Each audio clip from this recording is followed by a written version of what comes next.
예, 공식적으로 오전 첫 질의장입니다. 예, 첫 질입니다. 예.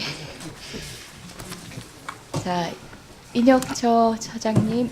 예. 예, 공직자 재산 신고 관련해서 예. 실제 정확한 자산 가치를 반영하는가의 문제는 여러 차례 문제 지적이 있었습니다. 네. 사실 저 같은 경우만 하더라도 그닥 뭐 재산이 넉넉한 편은 못 돼서 국회의원 하위를 벗어나기 위해서 제가 실거래가로 신고하면 안 되냐 그랬더니 굳이 그럴 이유가 있느냐는 얘기도 들은 바 있습니다. 주식회 같은 경우가 문제가 많이 됐었는데요. 비상장 주식. 네. 액면가로 등록하기 때문에 정확한 재산 가치를 알 수 없다. 이런 문제점이 있다는 점 처장님도 네. 잘 알고 계실 겁니다. 네.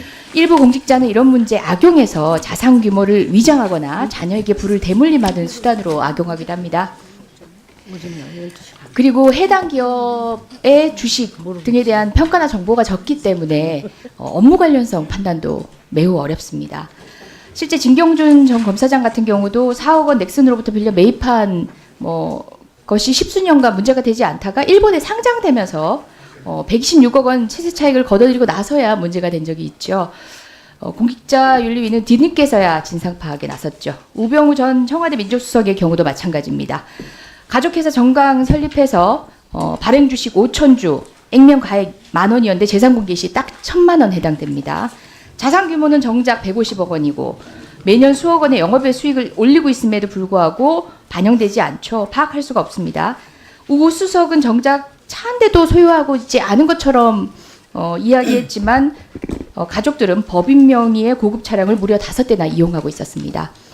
이런 폐단을 차단하기 위해서 재산 등록 시 비상장 주식에 대한 정확한 가치 평가가 수반되어야 하지 않을까 이런 생각을 하면서 저희가 비상장 주식의 정확한 가치 평가 필요성 확인을 위해서 몇몇 사례를 바탕으로 고위공직자 재산 평가를 해봤습니다.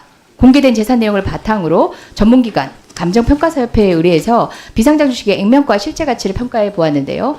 예, PPT 보여주십시오. 예, 모 국립대 총장의 경우입니다. 배우자의 7만 주 비상장 주식 액면가 주당 500원, 3,500만 원어치 주식 가지고 있는 걸로 돼 있었는데 장외 거래가 해보니까 22배 차이가 나요. 7억 7천만 원입니다. 다음입니다. 법무부 소속 모 고위 공무원입니다. 1만 5천 주 비상장 주식 주당 500원 총 750만 원어치라고 했는데 장외 거래가는 훨씬 더 큽니다. 14배. 그래서 1억 500만 원. 게다가 곧 상장될 예정이어서 실제 가치는 더 증가할 수도 있습니다. 이런 사례가 지금 방금 예를 든 사례가 진경준, 우병우 수석 같은 사례는 아니라고 봅니다. 저희가 어쨌든 실제 가치와의 비교 평가를 위해서 인용한 사례니까 그 부분에 대해서는 여러분들도 오해가 없으셔야 할 거고요. 어쨌든 간에 14배, 22배의 가치 차익이 있습니다. 현행 방식 문제가 있지 않은가 생각 드는데요. 인사처도 관련한 개정안 제출한 상태지요. 네, 의원님의 문제 의식에 공감합니다. 그래서 현재 액면가로 되어 있는 것을 별도 산식을 마련해서 좀 실거래가를 좀 반영하는 방안을 공직자윤리법 개정안에 담아서 제출한 상태입니다. 국회. 다만 그 해당 법안이 비상장 주식 평가 방법을 대통령령으로 정하고 있었고 또 상속세법, 증여세법 다른 법령에 정하고 있는 비상장 주식의 평가 방식을 이제 준용하는 방식이 될 수 있어서 이런 경우에는 평가 방식이 손순익 가치를 평가하기 때문에 현실적 가치를 전부 반영하지 못할 우려가 크다라고 보는데 어떠신가요? 예, 그래서 평가 산식에 대해서는 전문가 의견을 좀 수렴해서 네네. 저희들이 최대한 좀 반영하도록 노력하겠습니다. 예, 부탁드리겠습니다.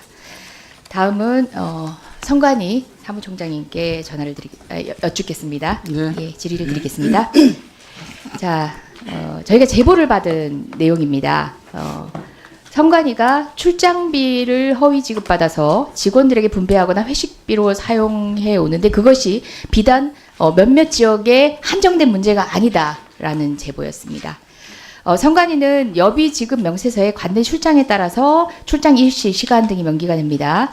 그런데 이제 저희가 관련된 내용을 확인을 해봤더니 결제 기록도 별도로 있는데 출장 일시라고 해당한 시간에 결제가 됩니다. 그러니까 출장 사실이 없었거나 결제 자체가 대위 결제됐거나 납득할 수 없는 상황이었는데요. 예, 보시면 위에가 바로 출장과 관련된 내용이고요. 밑에가 전자결제 내역 확인입니다. 이러한 사실보다 정확히 확인하기 위해서 저희가 정보공개 청구를 했더니 시간 정보를 삭제하고 줬습니다. 이런 대응 자체가 또 납득하기 어려웠습니다. 경기도 선관위에 민원을 제기하고 제보자가 재차 정보공개 청구를 했더니 시간 정보를 포함한 비로소 바른 정보가 제공이 되었습니다. 이후에 또 하나 특기할 문제가 뭐냐면요. 주목해서 봐야 될 문제가 뭐였냐면은 이후에 개별 선관위의 주의 메일이 시달이 됩니다. 결국은 이런 방식의 허위 출장으로 오해받는 일이 없도록 주의해달라. 사실 좀 납득하기가 힘들거든요. 기존의 관행을 인정하고 이런 식으로 들키지 않도록 주의해라. 이런 취지의 내용으로밖에 읽혀지지 않습니다. 모든 선관위에서 간행적으로 이루어졌지 않을까라는 합리적 의심을 뒷받침해주는 그런 메일이었습니다. 자, 사무총장님, 이 상황에 대해서 어떻게 입장 밝히실까요? 저희가 일단 확인을 해보겠습니다. 확인을 해보는데, 제가 추측컨대는 아마 저희들도 이제 그 관내 출장 같은 경우에는 급하게 이제 출장을 달기 때문에 출장을 달아놓고 사정 변경이 생겨서 출장을 못 가고 업무를 보는 경우가 가끔씩 있습니다. 이 경우가 거기에 해당이 되는지는 모르겠습니다만 그런 경우가 가고 업무를 못 본, 출장을 가고 출장은 못 가고 업무를 보는 경우라면 출장비를 수령하면 안 되는 거잖아요. 제가 지금 지적한 내용들은 그렇죠. 출장비를 근데 이제 수령하면 시간이 조금 됩니다. 다를 수 있고 하여튼 예. 저희들이 확인을 한두 건이 아니라 예. 여러 건들이 이렇게 겹쳐서 확인이 됩니다. 예. 저희가 그리고 제보자의 얘기에 의하면 그런 것들이 관행으로 돼 있어서 사실상 직원들에게 용돈으로 지급되거나 아니면 관내 회식비로 쓴다고 합니다. 종합감사 전까지 전수조사해서 관련된 현황 본 의원실 또는 위원회에 제출해 주시고요. 관련자들에게 물을 네, 저희가 과거에도 감사를 해보면 이렇게 허위 출장으로 문제가 된 적이 있었습니다. 많지는 않습니다만 가끔씩 감사 결과에 나온 경우에 저희들 환수 조치를 하고 했었습니다. 그리고 이 건도 만약에 문제가 된다면 저희들이 정기감사 때 당연히 지적을 했을 거고요. 이 사례가 위원님 말씀하신 것처럼 전반적이고 어떤 구조적인 문제인지 아니면 특정 직원의 어떤 실수인지 아니면 또 고의적인 어떤 허위 출장인지 부분을 확인을 해서 보고를 드리겠습니다. 저희가 본 것은 2개 지역이었습니다. 예. 여러 직원들과 관련돼 있었습니다. 네, 확인해 보겠습니다. 2개 지역만의 문제는 아니라는 것이 제보자의 제보였고 저희가 확인한 서류들에 의해도 그래 보입니다. 네, 예, 알겠습니다. 수고하셨습니다. 다음은 주승용 위원님 질의해 주시기 바랍니다.